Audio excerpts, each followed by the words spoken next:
waiting room. So welcome everyone to the NIU Art Museum's first hybrid event. Thank you all for joining us. I'm Stuart Henn, the museum's education coordinator, and it's my pleasure to welcome you and introduce our speakers this evening. A few notes about the presentation. This is our first hybrid style event, if you haven't gathered, and there was some technical difficulties. So with that, thank you all for being very patient with this as we worked through some of those concerns.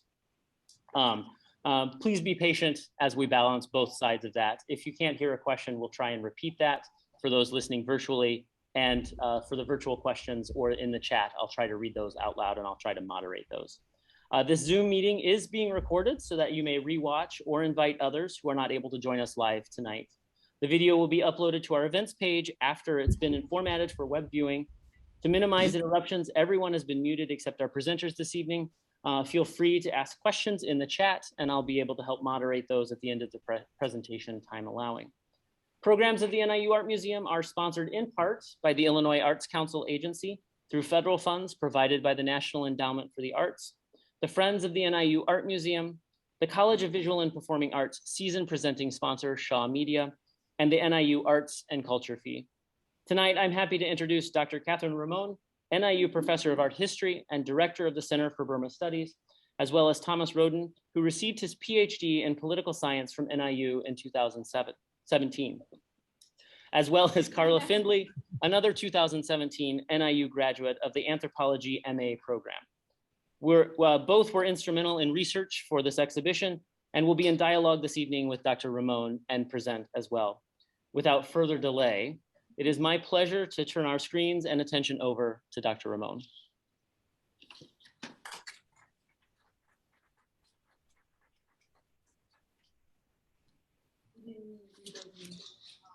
Thank you very much for coming for the first hybrid event. So it is really my pleasure to share something we have been carrying for quite some time, all of us, and I'm going to present particularly the work of Tom Roden, who has been doing his PhD with the Koran refugees for quite some time, and he's been a training leader, and Carla Finley, who is here and who has been inspiring this exhibit, and with the discussion we had.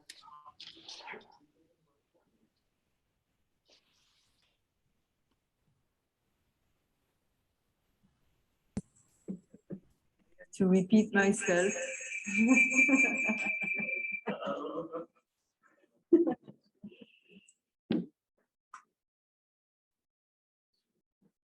It is my great pleasure to share tonight this exhibition, the making of this exhibition, which has been discussed with Tom Roden, who has been living in refugee camps for some time and did his PhD, and we have been basing our information from his work, and Carla Finley, who has been really inspiring me, the layout of this exhibition.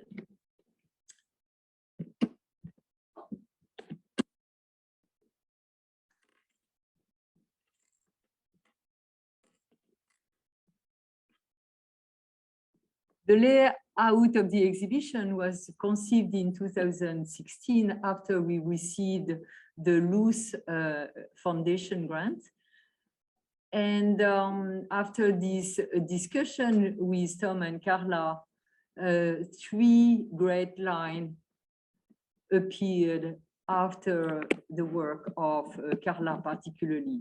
The life in Burma was essential to be presented first as the sources of the origin of this ethnic Karen group, which is going to be the narrative of the exhibition.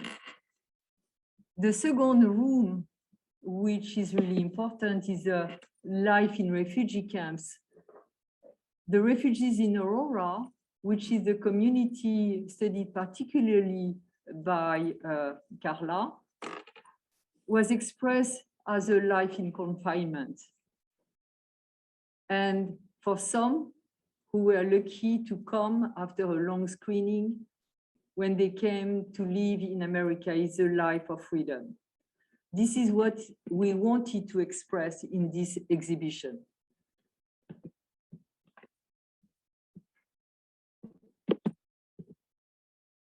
As you can see, the first introduction, as the informant told us, living in Burma was living in a beautiful environment where their ancestry have lived forever, where they dreamed to live forever.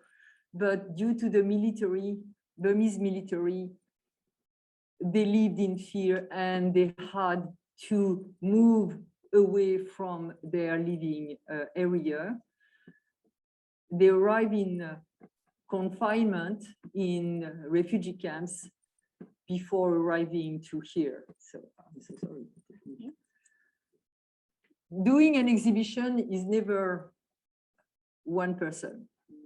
And I wanted to thank everybody who is here, and particularly Noi, Kinzo Mong, who is in Atlanta, Derby, who is here, who has been our photographer during the whole trip, financed by Henry Luce Foundation, Tom, who is going to talk in a few minutes, Carla, who has been really inspiring the narrative of this exhibition, as well as Alan Potkin, who was our videographer and who is going to be very important when we are going to make the traveling exhibition. We went to the field in 2017, paid by the Henry Luce, and we traveled for 1 week, not always legally. We crossed the border sometime without papers. We also based our exhibition on an object we had in our collection given by Americans who lived in Burma since for some in the late 1950s, and these donations are part of the show, such as this beautiful loom, which is in the center of our exhibition. And we discovered in going to the refugee camps, that was one way for them to get some living and some money. The community came in 2016 when we were doing another exhibition to try the loom, as you can see here. We thank the Aurora refugee community for their participation. Thank you to Carla, who motivated them. And it was not very difficult, as you are going to see with Carla. And all these clay pots and objects were done by them and laid out by them a week ago. We got also some material. All the material we see here and there are coming from the refugee camp, Nupo, which is in the southern part of Thailand. Objects were brought like you see here and made in the camp. Refugee, contrary to what you can think, it's a very long process, and Carla will lay out how the pre-screening was essential and sometimes didn't really end positively to travel toward a third country. This is Kinzo Mong or Noi, who were collecting posters as we were doing our fieldwork, and this is the poster you see within the living in the refugee camps to try to train them when they got injured and particularly by mines. I would like to thank, of course, Carla, who was essential in the layout of this exhibition and the making of this exhibition. I want to thank also Lemu and Shelby, who have been really coming, especially for helping us with our expertise in textile. Thank you very much. John as well, and Aka, and of course Scott, who has been always, contrary to what you see here, is always behind the wheel to help whenever we needed any kind of aspect. So thank you all. I want also to thank our designers, Sofia Varcardos and Joe Burke, director of the museum, Pete Olson, with all his advice for making the possibility of realizing the exhibit, Liz Denius with the communication, and Wade Werkes for the photography. The photography, not in the exhibit, the photography in the exhibit are mainly Derby. Thank you. And of course, we share all of them. You see here the Koran community of Aurora. And as you go along, you see by colors, one on green, this violet is a confinement and is darker to express the confinement. This is what we wanted. The barbed wire are not in the real barbed wire, so you don't get hurt, but they are here to express the confinement in living in a camp, and of course, living in United States, living free. I wanted to end with what the NIU Huskies refugees are for the future. And if you go to the hallway, you can see various panels explaining why we still call Burma and not Myanmar, and the difference between refugees and migrants. And I think by now you should know. Today, there are a crisis in Burma, and ACA, with the help of the team, draft this panel as well. Tom, it's your turn. Thank you. Thank you. Can you guys hear me? All right, everyone, bear with us as we transition speakers for the moment. We'll change those screen sharing in just a moment.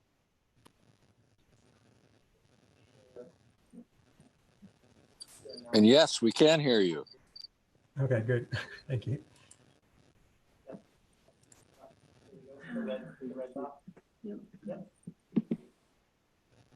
There we go. Yes. You want to maximize that? Yeah.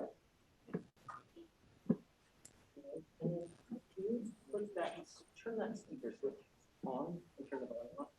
We'll see if they'll work. Where? Right there. Yep. This one? Yep. Oh, I see it in the head. Okay. Right. You want to? Are we good?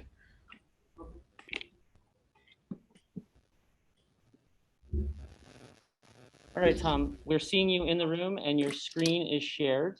If you would like to try audio, we'll go from there. All right. So can you guys hear me in the room?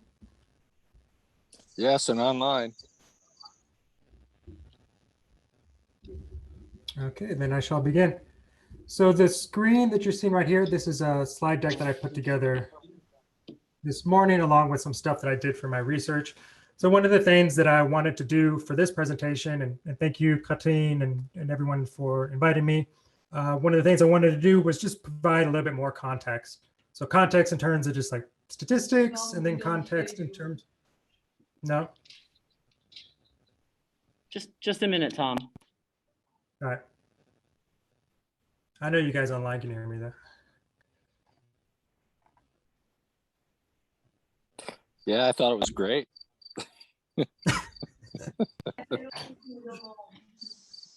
All right, Tom, I think we have you on sound adequately enough for the room. So continue on. We can see your presentation and now hear you. So thank you. You can hear me now too? Okay, perfect. All right, so thank you, Katrin and team, for inviting me for this presentation. One of the things I wanted to help ground this in for everybody was just a little bit more context. It could be statistics, that type of thing. And then also inviting all of us to think of context in terms of just theoretical context for what it means to be a refugee and how it is that they get to America. Just from a very high level, it's worth asking. It's worth asking exactly how many people are leaving Myanmar. So Myanmar, or Burma, has a population of about 54 million people, and about 3 million people are outside of that actual country. For all those people that leave the country, for whatever reason, all the people that leave the country, most of them end up traveling to Thailand first when you go by land. And if you divide those out into two main categories, the two main categories that you'll normally hear are migrants, and then you'll hear refugees. And if you look at those numbers, you'll see that the amount of people that go under the category of migrants is much, much higher than those that go under the category of political refugees. Because this exhibit is about the refugee situation and living in refugee camps in Thailand, I was able to find the most up-to-date numbers right now. So you'll see that there's about 91,000 people from Myanmar, Burma, who are considered to have refugee status, and they're considered to have refugee status by United Nations, UNHCR, and then also by MOI. That would be the Ministry of Interior for Thailand. Notice that number is a little bit different than the number I had on the last slide. The last slide, my own estimation, it's probably more around 130, 140,000 people in Thailand from Burma that you could probably classify as a refugee. But there is a distinction between someone who gets a card that says as a refugee from UNHCR and then somebody who just may be living in a camp or living in a city, who came for reasons that would normally associate with being a refugee, but yet is living some other part of the country. Which gets me to kind of what my research was and why it is that I went to NIU. And I had lived in Thailand for probably about 5 years in the border area, doing various things, volunteering, working, learning languages, studying, and a few other things as well. And one of the things that came readily apparent to me was that it's actually pretty difficult to tell who is a refugee and who is a migrant. So I would say most of the time you can tell, somewhere around 80% of the time you can tell, and you can talk to people. But when you really break down the characteristic of who's a refugee and who's a migrant, it gets quite tricky, right? And so what does one do with this question? I mean, you can kind of just think about it, or you can do something a little bit more fun with it. And that's what I did. I applied to NIU, and I wanted to figure out, what is the real overlap between refugees and migrants in terms of population, in terms of the way that they self-identify, for the reasons why they left, their location, and all that good stuff. So when I got to NIU, what do? After so many years, you learn a few tools of the trade for doing research. You learn a little bit of historical analysis. And so I put together a study culminating in my graduate research. And so you see the people that I hired out on the team there using money. And then we put together a study asking that question. It's like, how is it that these that people who would normally classify as refugees and then people you normally classify as migrants, do they actually cross over or not? And it turns out that when you just ask people, and most people don't, right? When you take all the people from one country and another country and you ask them, why are you here? It turns out that it's not for every single person who's in a refugee camp. Not every single person in the refugee camp thinks there's a refugee or would call themselves a refugee. And then everybody outside of the camp who may be working in industry or helping to build, picking up garbage or something else, a lot of those people consider themselves to be refugees, even though they're not inside a refugee camp. And when I got back that data, it was illuminating to me, because it was, here's the real proof that shows that distinct line is not always so clear. You can take these numbers and you can do even more clever analysis with it, and you can ask various questions. So Burmese migrants who have experienced past persecution, are they more likely to reside inside a refugee camp or not than in some urban area in Thailand? I think most people would assume that yes, if you have some type of persecution in the past, whether it's socioeconomic, identity, or something with your family, you're probably more likely to be in that refugee camp. And so when you actually you poll the people, you do the numbers, it is true that someone who does claim persecution in the past is more likely to be in a refugee camp, which is what we want to find, right? It shows that there is that distinction between the two.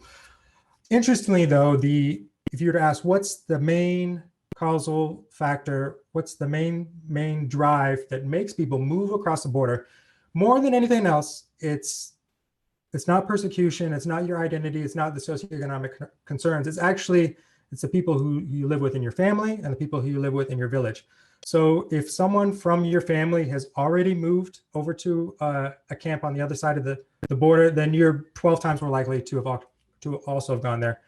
Even more highly likely is if someone's from your village has moved over. So those village connections, those family connections, turn out to be very, very important.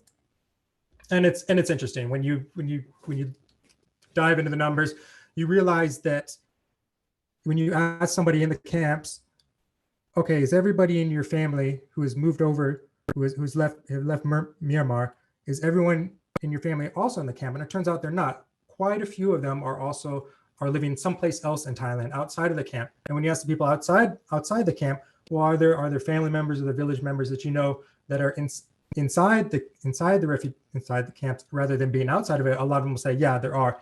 And so this is another way of saying it's a very fluid situation. People move inside and outside of the camps. It crosses boundaries of family, it crosses boundaries of people in the village. Again, not a binary. Either you are migrant or you're refugee. And so probably the conclusion is that out of all this is it's not always a simple narrative. And UNHCR, they recognize this, right? They say that these conditions, they can be motivated by either of them at the same time, and that they do overlap. And so I would just say that, you know, in closing, that it's complicated, right? You'll have people who say that they're a refugee, but you may not traditionally fall in that category, and you have people who are migrant who may be better off in the refugee category. So in conclusion, it's not a simple narrative, and whilst the category of refugee captures most people most of the time, and the category of migrant captures most migrants most of the time, it's not a one-on-one comparison, and that there are always going to be some middle ground in between these two. But I'm going to end with that for context for what you're looking at today. And so if anyone has any questions or anything, thank you guys very much. It's been fun giving this talk. So I have a question. Yes, please. So the line between migrant and refugee is blurred. Is it also true for the definition of a camp? Well, I think for the definition of the camp, it's a little bit more, well, it's in the eye of the beholder, right? And so in terms of like someone who has camp status in Thailand, these are defined by Thai law as being the 9 refugee camps that are in Thailand, right? And so those are normally the camps that you think about. But what do you call an area of downtown Bangkok that has Burmese refugees living in it, 40, 50 people in one area? Is that a camp? I don't know, right? But so that could be a little bit blurry as well, to answer your question. So, but there are politically designated camps, and that's how you defined it. That's how the government, that's how law would define it. They'll say that this is an area specifically, and everybody in that area that we count as being in the area, those are the people that we're going to call as displaced persons. Okay, thanks. Yep.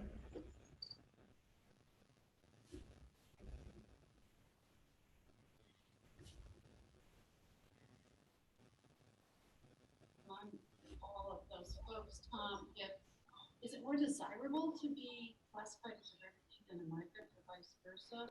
I know with the Afghan refugees that are coming in, there's actually a question. Some of them are coming as refugees, some of them are not.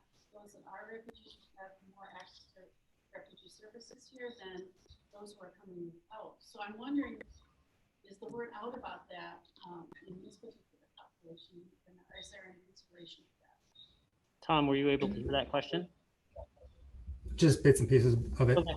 So there was a question from the audience here in person regarding the categorization between refugee and migrant, and whether or not there were benefits pertaining to either of those two categories in terms of access to services.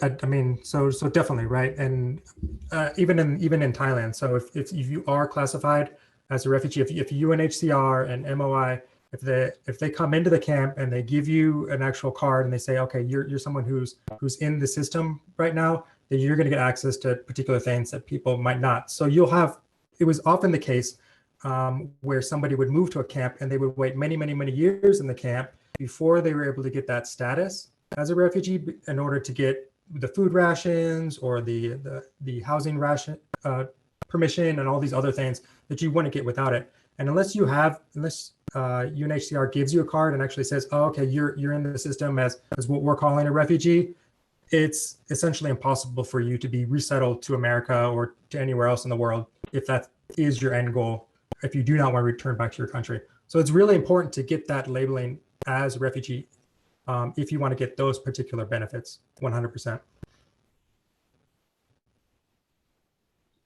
Thank you. Yep.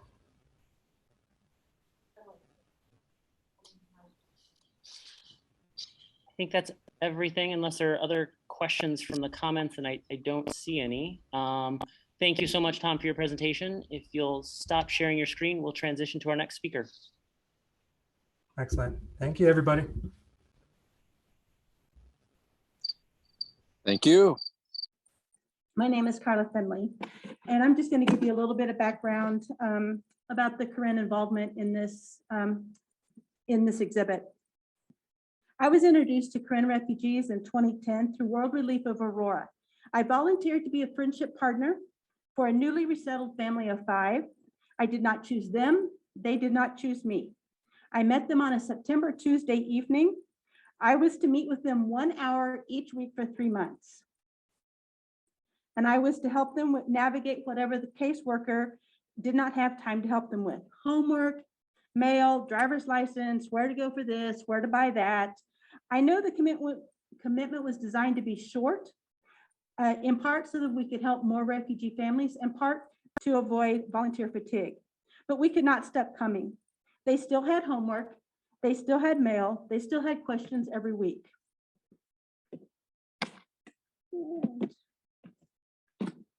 These pictures were taken 4 months later. By this time, we were still coming every Tuesday afternoon, but staying for hours. And our visits were not limited to Tuesdays or just the original 5 family members. Extended family and the Korean community in general often stopped by to see us and ask for assistance on Tuesdays, and we stopped by throughout the week. We loved it all. Only a few of the extended family and community members could speak English, but we communicated. These pictures were taken in December, and every week we've been helping these 2 boys aged 9 and 16 who were in school. But this week, school was out, so we brought a game, Tip It. If you don't know what Tip It is, the play involves spinning to find which color you need to remove. You must do that without causing the game to lose balance or tip it. Much like Jenga, you sometimes must be very steady while removing the game piece. My daughter, Darren, was removing a piece, and Alaire, not this kid, made a loud noise to scare her, causing her to lose. We shared laughter and fun despite not knowing each other's language. We were becoming friends. We've done a lot of life together since then. I've accompanied them to many meetings and appointments, school, legal, and medical, and we've talked a lot. Soon, I began to feel that my Korean friends were trying so hard to succeed in America, in the United States, that they were abandoning their Korean identity. I was naive, but I wanted to help them remember and record these things before it was too late. Stephanie Dawkins, who worked at World Relief, mentioned twice to me that there was a Center for Southeast Asia Studies at NIU. I finally looked it up and sent an email. I had not been in school for over 20 years. The short story is that Dr. Raymond was part of the email chain inviting me to study at NIU.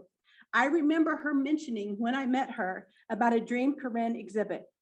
I studied anthropology and I researched and wrote about the Koran. For every class, I wrote about the Korean refugee experience. For medical anthropology, I researched and wrote about interpreters and the problems that the Korean face. For physical anthropology, I wrote about Korean nutrition. For art history, material culture, I researched and wrote about when and why the refugees wear traditional Korean garments. You'll see that on one of the walls in the third room. I researched and compared. The Korean refugees often joke that I know more about their history than they do. I proposed to interview Korean refugees in Aurora for my thesis. I did, and I wrote about my findings. Dr. Raymond was on my committee, and when I shared my findings with her, her Dream Korean exhibit began to take shape. I am proud of what we've accomplished. It's been a long time in the process. The 3 themes of my thesis include my observation of the Korean community in Aurora, working to maintain their Korean identity in their new home, how the Korean community in Aurora had different US resettlement experience than many other Southeast Asian refugees, and the specific details gleaned from the 27 oral histories collected regarding life in Burma, life in the refugee camp, and life in the United States, specifically Aurora, Illinois. I had set out to collect stories and write them down. I also found that every single Koran that I interviewed had the same emotional response to each location. The same words were said, the same body language observed: fear, confinement, and freedom. This exhibit was also designed to showcase some of the artifacts from the Burma art collection. And the Korean community continues to be consulted and were key contributors in every room of the exhibit. My talk tonight will focus on the exhibit and how the Korean community was intimately involved in every room. Based on the findings of my research, the exhibit is divided into 3 rooms, which represent 3 geographical locations and the corresponding feelings. The first room is life in Burma, living in fear. Burma is home. Burma is the place the refugees dream of. The way of life, the food, the geography, the environment, all of it. This is home. However, due to human rights atrocities committed by the Burmese military on the Korean villages in Burma, the Korean people lived in fear. Fear that their villages would be attacked, pillaged, and burned, that their men and boys would be forcefully conscripted as slaves for the army, that their women would be raped, and that someone in their family would be killed. For many, eventually the fear will overcome the love of their homeland and they will be forced to flee. There are many things in this room, but what grabs the attention is the model bamboo home. This home was designed, constructed, and installed in the room by Korean refugees in Aurora. The bamboo was sourced and cut by another Korean community in North Carolina. When we delivered the bamboo to Salah B's home, he was so excited.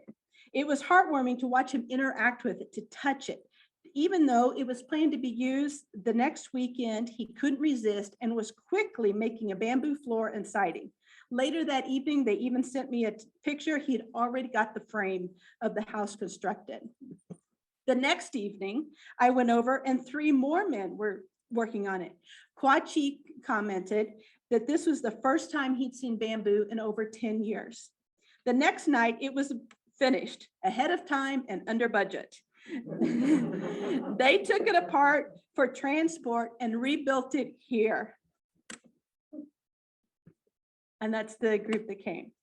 The second room is life in the refugee camp, living in confinement. In contrast to Burma, the refugee camp is not home. Even though most of the refugees live in the camp for nearly 15 years, some more, some less, the refugee camp has never become home. It was only temporary lodging until they could return home.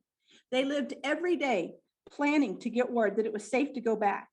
In addition to never feeling at home, they also felt they had no freedom to live a normal life. After generations of relying on only themselves to provide food, shelter, and community, they were now at the mercy of camp management for internationally provided food rations, limited and unfamiliar home building supplies, and forced, crowded, and unnatural living communities. The refugees were not allowed to leave the camp to work or to obtain food. Neither were they allowed to become Thai citizens. Therefore, it was illegal for them to be found outside the camp. Wire fences marked the boundaries. They lived in constant fear of being caught. Despite the confinement and lack of jobs, the Korean refugees found creative ways to provide their families by utilizing previous skills or learning new ones. Crowded conditions converted the green tropical vegetative landscape into dirt and mud. But also, the refugees got married, had babies, lived, died, created, and loved, all while hoping to go home soon. Not one refugee liked this space. Not to be ignored is what outside scholars have concluded about this time for the refugees in the camp. The camp was a place for international ideology as well as Korean nationalism to be indoctrinated. The backstrap loom from the Burma art collection is displayed in this space. We observed a loom in the refugee camp in 2017, and a couple of the refugees reported having learned or continued weaving to earn money in the camp. In 2016, a group from the Aurora community demonstrated the loom for the collection. Having not seen a loom since they left camp, their body and mind seemed to immediately remember what to do. When Tilu Paul went through the second room, a couple of weeks ago, she commented that there should be a Thai police standing outside to catch people. With that in mind, we added the quote by Tuna that includes a reference to the Thai police. Other objects in the room were collected when Dr. Raymond and Dr. Hodgkin, Tom and Noy, Darby and I visited the Burma-Thai border, including camps. And I'm not going to admit the illegal activity that we did. The third room is Living in Freedom, Life in the United States.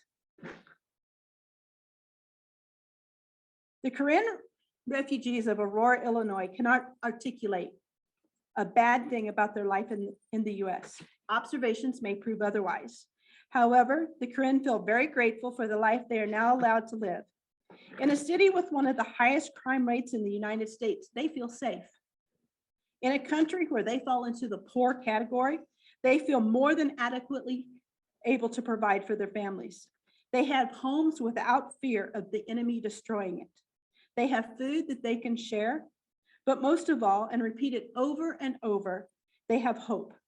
Those that have made the heart-wrenching decision to abandon returning home to Burma to live for the hope of their children. They continue to make sacrifices so the next generation will have opportunities that were stolen from them. Opportunities of education, fulfilling careers, and most of all, a peaceful life free from fear.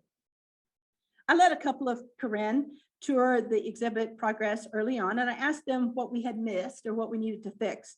And they felt that their success in America has been dependent on community, both the Korean community and the American community that has welcomed them and helped them over and over.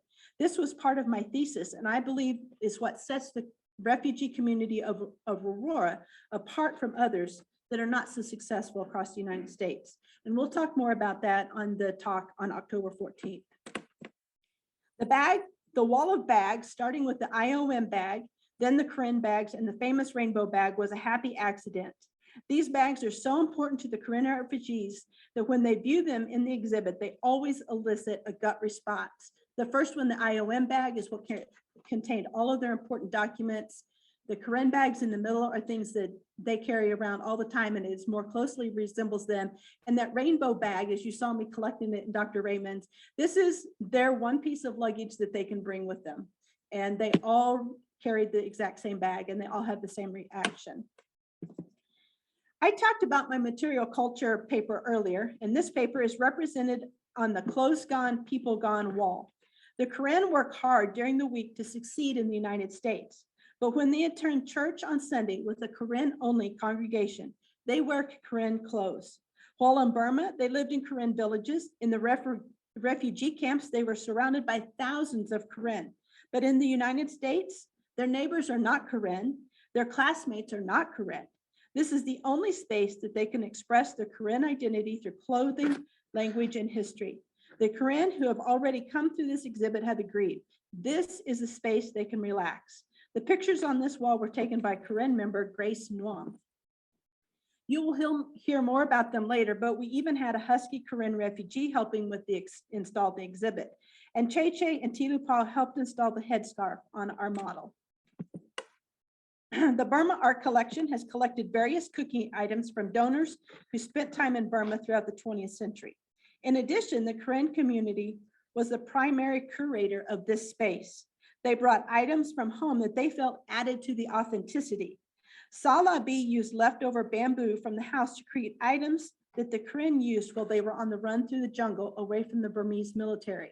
You can see little tiny, there's cups, there's bowls, there's cooking items, there's utensils. Not having time or space to take kitchen items, they use bamboo for cooking and serving. Che and Tilupal will be featured in our talk on September 30th. Remember this guy from my opening story about Tippett? I'm extremely proud of where he is today. Lemu worked at his schooling and is here at NIU on a full ride scholarship to pursue a nursing degree. He is the kindest young man. You will hear from him and other Korean refugees in a few weeks. In the meantime, this room provides the connection between Korean refugees and NIU. We were only able to get pictures of 5 over the summer, but there are 11 Korean refugees on campus, including 6 freshmen. I'm excited to see this number grow over the next few years. Please plan to join us for their presentation and roundtable on October 28th. And finally, there are many things in this exhibit that I love, but the art of remembering wall is important. On this wall, the refugees directly tell us their story, what they remember. On one occasion, I asked several of my friends to draw what they remembered about Burma. I reminded them I had never been there. They'd seen my home, but I'd never seen them. I wanted to understand what their home looked like. They obliged. The pictures were beautiful. My plan was then to use the pictures to spark conversations such as, what is this, and who is this, and what are they doing? This was a purely practical exercise for me to understand their home better. We talked for quite a while and I learned a lot. Then I asked them to draw the refugee camp, again reminding them that I had never been to a refugee camp. I expected the same detail. I was surprised. All were monotone and devoid of life. I could not ask the same questions. There was nothing in there to ask, but those drawings told me a lot anyway. It was not meant to be anything other than pictures that we might have thrown away at the end of the night, just conversation starters. Instead, I've kept them and I now display them for you. It's been enjoyable to watch the artists see their pictures displayed on the museum. They've taken pictures and say, oh, I'm in a museum. The quotes are taken directly from the oral histories that I collected. Dr. Raymond and I both feel that nothing we interpret or display can be as powerful as the words they directly spoke. That's most of what I have to say. I wanted to show how much the Koran have been involved in every process and a little bit of my involvement. Does anybody have any questions?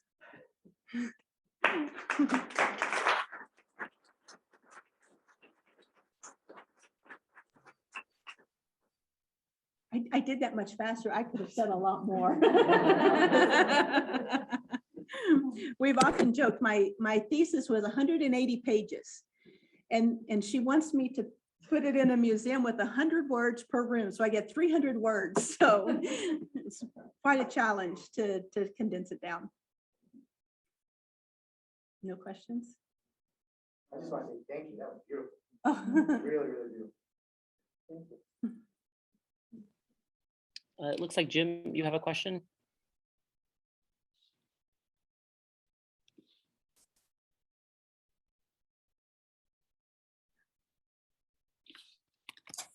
Actually, I don't. I've just messed up on the icons. I couldn't even find. Very well. I thought I saw a raised hand. Oh, you did. You did. I'm trying to get rid of it now. So, but thanks. That's a good presentation. Do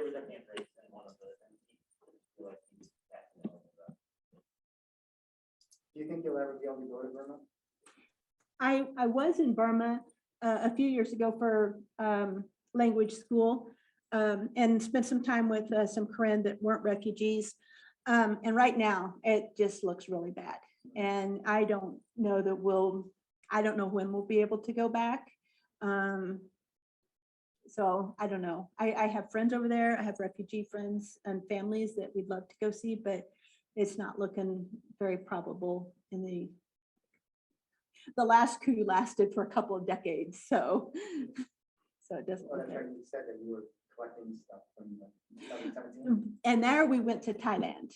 And that's where the refugee camps are in Thailand across the border. So we can probably go back to there, although the camps are currently supposed to be being closed because, and they have been for the last decade, Darby, about the last decade, because nobody thinks anything is going on over there. There's no need for these refugee camps. And obviously people will disagree with that, but they have been slated to be closed for a long time and it just hasn't happened yet. So I don't know with this last round, actually with this coup, there's some people that are trying to get across the border now and are actually realizing some of the things that some of these ethnic groups have suffered for decades. The Koran conflict started in 1949. It is the longest running continuous war in the world. And so it's been going on a long time, but there's a lot of people inside of the country that had no idea this is going on because it happens around the edges and the central government, they just don't know. But with the latest coup, there's actually been a lot of people that are beginning to realize what the other ethnic groups, and it's not just the Karen, there's the Karenni, the Chin, the Kachin, the Shan. I mean, there's a lot of people that have been suffering in different ways, so.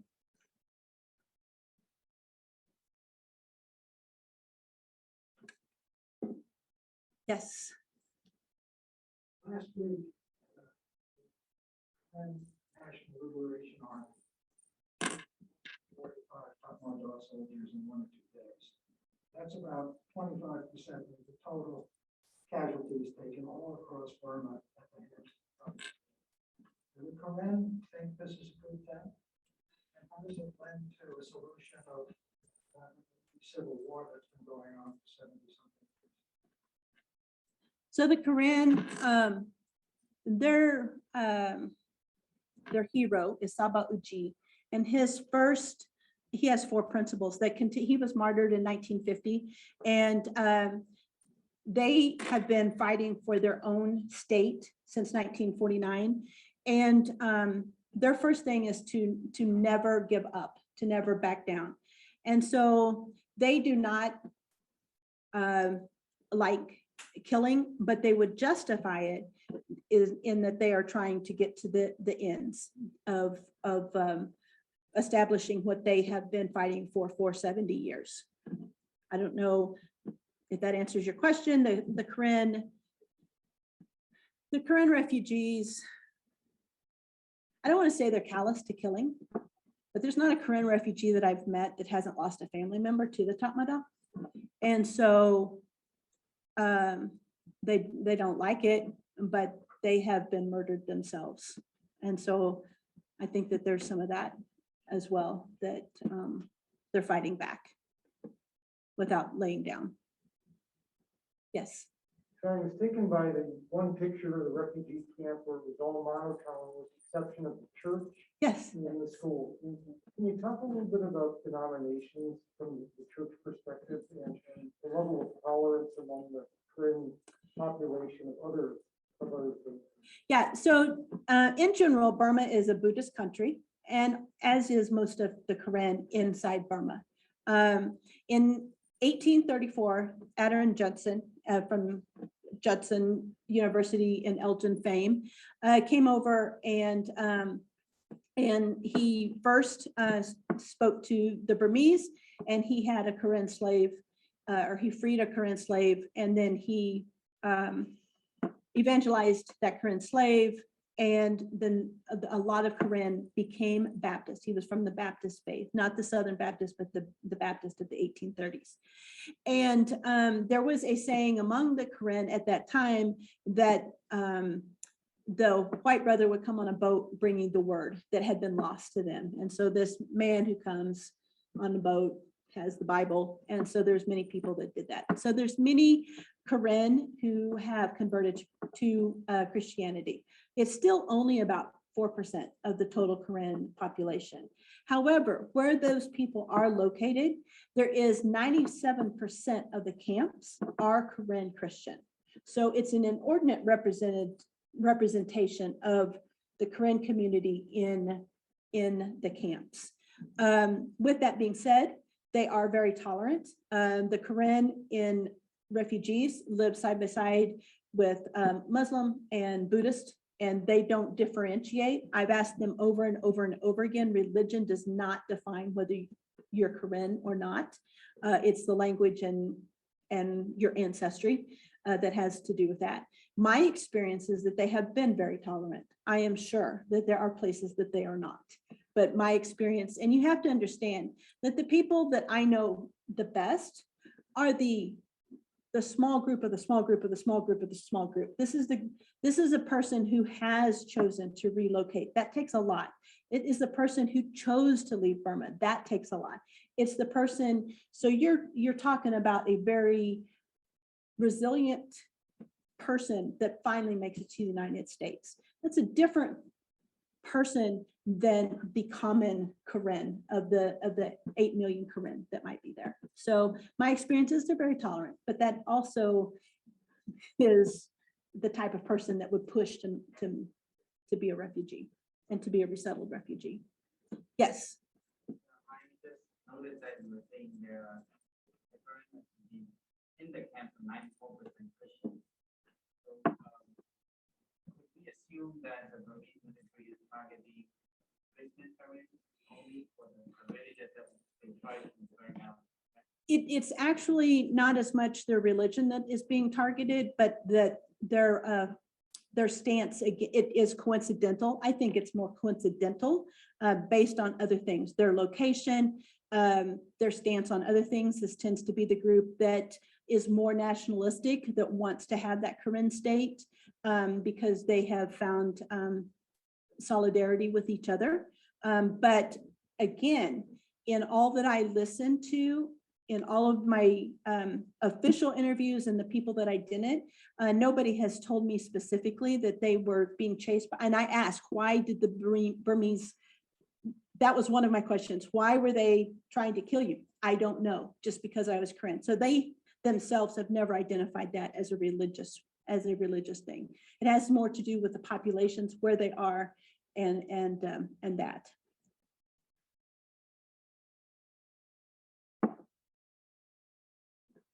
Anything else?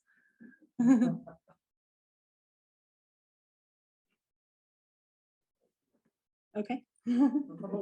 Yes. What occupations do the Korean find themselves in once they resettle here in the United States? Very good. So mostly just not day laborers, but manual laborers. There are some, so we're talking, the first refugees came around 2007. So we're talking 14 years, give or take, depending on who they are. Most of them are day laborers. For example, Kwachi, however, came in 2007 and he started at a printing shop and he was just the floor sweeper. I mean, he just did that. At this point, he is now running a printing press. So he has gradually gone up. He has stayed at the same job the whole time. Salabi, who has very, very limited English, has worked at a few places like a frozen turkey packing plant. Some others have been boxing, like packaging things. Have a couple of the women who, a few of the women who have advanced English skills, comparatively speaking, and they're working in a hearing aid place in quality control, and they actually are making pretty good money at it. It's interesting that almost all of the refugees in Aurora, all the Korean refugees, own their own home, and they have been here at the most 14 years. So they have done a very good job of managing that. There's a lot of help in that community, which we'll talk about at that future one, but they do find steady work, doing different manual labors as their English and stuff does. World Relief does a wonderful job of networking that. They collect refugee family employers and then they network. And if one person is working in a job where there's a opening, they network with each other. So, yes? Seeing that the refugee refugees, and I want to ask something about the contrast between how they grew up being educated inside the camp and how they have become, once lessons, but being able to observe their first-hand reflection on how they were educated then and how they were educated and now they have been educated.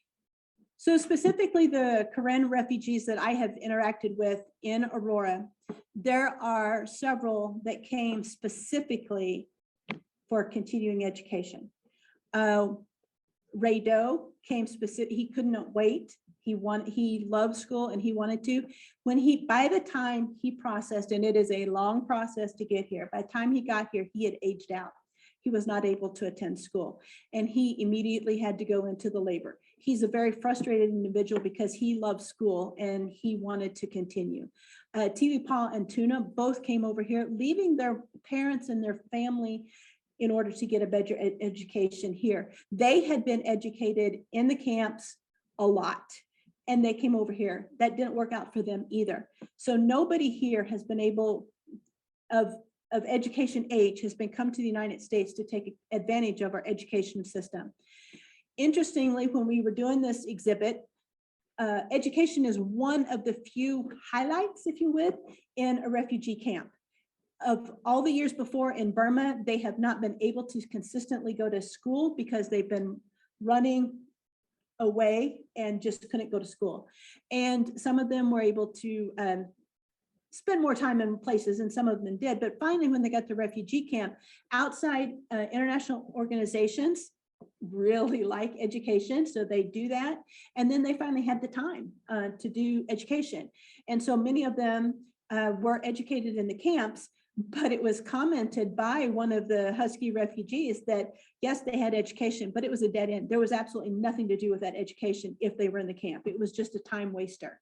And so people that were educated in the camps, generally speaking, have not been able to transfer that here, because by the time they got here, their English isn't good enough. And the refugee situation in the United States is you have 3 weeks, 3 months at the farthest end of support, and they have to have jobs or else they lose their apartments, and they can't. So they all have to get jobs immediately. They cannot take time off to go back to school.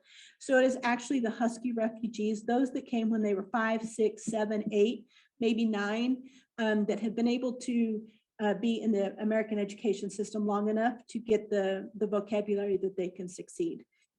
Does that, so basically any Koran or any refugee education has not been beneficial to these refugees. So. Yes. I would think they would probably be getting basic English or basic mathematics, basic reading. Actually, it's in there. So they study 4 languages, 3 languages, Koran, Burmese, and Thai, geography, history, although that history is largely Koran, going back to that nationalization, mathematics. I think that was it. So basic, it depends. Some of them have, if they stick with it, school isn't compulsory. And so some of them, Alaire, he is one that came when he was 16. He stopped going to school when he was in 1st grade because he didn't like it. He'd rather be playing in the river and all of that. So he didn't go. And so then he came to the United States and had to go to freshman school at one of the largest schools in Illinois. That was a trial for us. For him too, but much for him, but we were trying to help him with his homework. So some like Tuna, she's very advanced. I mean, she took it seriously. She studied and she learned a lot. So it's more than just basic, kind of depends on the individual about how much they wanted to. Interesting, in the camp, you could start in kindergarten no matter what age you were. So if you have been running around in Burma, running and never being able to get any education, you could start kindergarten if you're 17 years old. And start learning your ABCs and learn to read and write, which was something that they really wanted to do.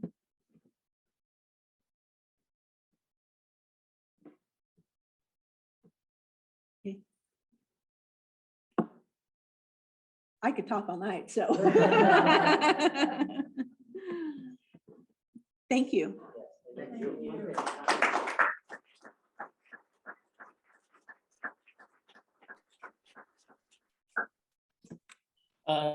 Thank you again for everyone who's joined us in person and those of you joining us virtually. If you're able and are in the area and watching locally or here, you are welcome to visit the exhibition. It's open until November 12th.